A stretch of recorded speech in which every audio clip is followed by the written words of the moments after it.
apo nyika yeZimbabwe yatarisana nezoro reEaster kutanga mumangwana kozoti zvakare zoro reindependence riri kuuya masvondo mashoma ari kutevera.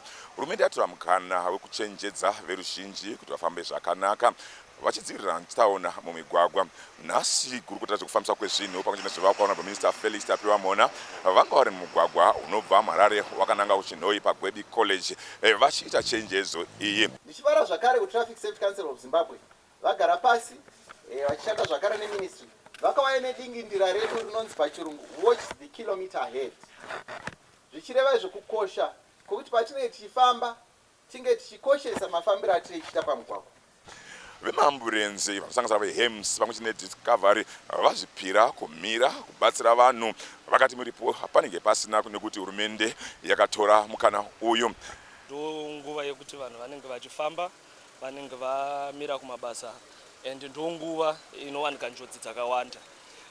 Mashoko echenjedzo atinongotaura kubva kuma-ambulance service techingotaura kuti ngatiadheye kuma-speed limit, ngatisadhiraivhei takanwa zvinodhaka.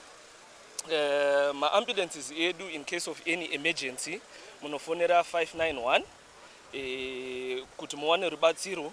Ma-ambulance edu anokutakurai mahara.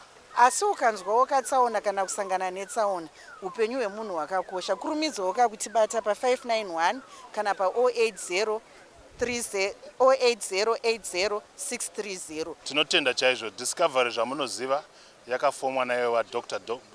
David Munowenyu vakatumwa naPresident kunzi vauye kubatsira vanhu vese vanoita njodzi.